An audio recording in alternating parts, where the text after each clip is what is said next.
आखिर एक औरत चाहती क्या है? जवाब में एक 10,000 पन्नों की किताब दिखाई जाती है, पर सही जवाब असल में सिर्फ एक पंक्ति का है।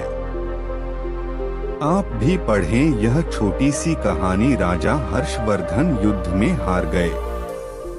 हथकड़ियों में जीते हुए पड़ोसी राजा के सम्मुख पेश किए गए। पड़ोसी देश का राजा अपनी जीत से प्रसन्न था और उसने हर्षवर्धन के सम्मुख एक प्रस्ताव रखा। यदि तुम एक प्रश्न का जवाब हमें लाकर दे दोगे तो हम तुम्हारा राज्य लौटा देंगे, अन्यथा उम्र कैद के लिए तैयार रहें। प्रश्न है, एक स्त्री को सचमुच क्या चाहिए होता है? इसके लिए तुम्हारे पास 1 महीने का समय है। हर्षवर्धन ने यह प्रस्ताव स्वीकार कर लिया।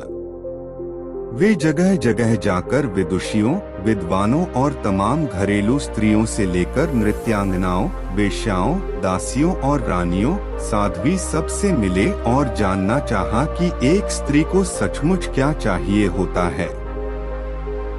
किसी ने सोना, किसी ने चांदी, किसी ने हीरे जवाहरात, किसी ने प्रेम प्यार, किसी ने बेटा पिता और परिवार, तो किसी ने राजपाट और सन्यास की बातें की, मगर हर्षवर्धन को संतोष न हुआ।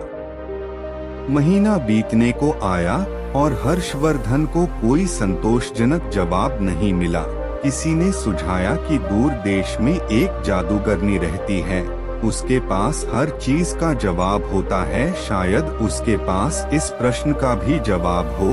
हर्षवर्धन अपने मित्र सिद्धराज के साथ जादूगरनी के पास गए और अपना प्रश्न दोहराया।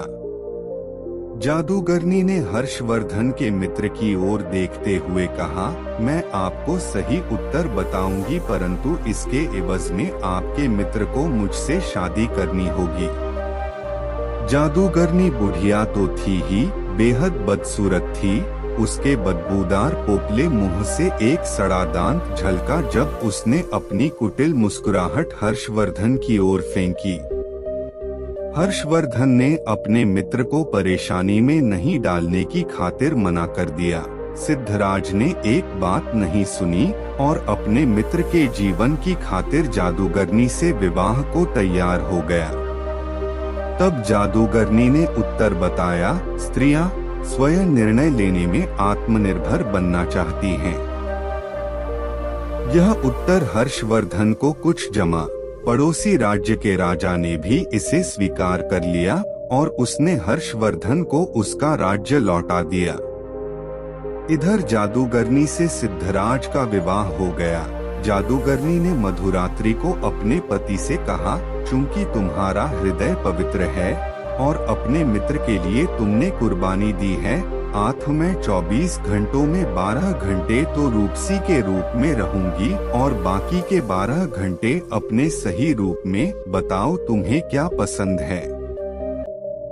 सिद्धराज ने कहा, प्रिय, यह निर्णय तुम्हें ही करना है। मैंने तुम्हें पत्नी के रूप में स्वीकार किया है और तुम्हारा हर रूप मुझे पसंद है। जादूगरनी यह सुनते ही रूपसी बन गई।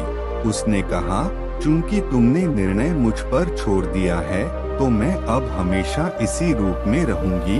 दरअसल मेरा असली रूप ही यही है। बदसूरत बुढ़िया का रूप तो मैंने अपने आसपास से दुनिया के कुटिल लोगों को दूर करने के लिए धरा हुआ था। कथा का लोक संकेत यह है कि सामाजिक व्यवस्था ने औरत को परतंत्र बना दिया है, पर मानसिक रूप से कोई भी महिला परतंत्र नहीं है। इसीलिए जो लोग पत्नी को घर की मालकिन बना देते हैं, वे अक्सर सुखी देखे जाते हैं।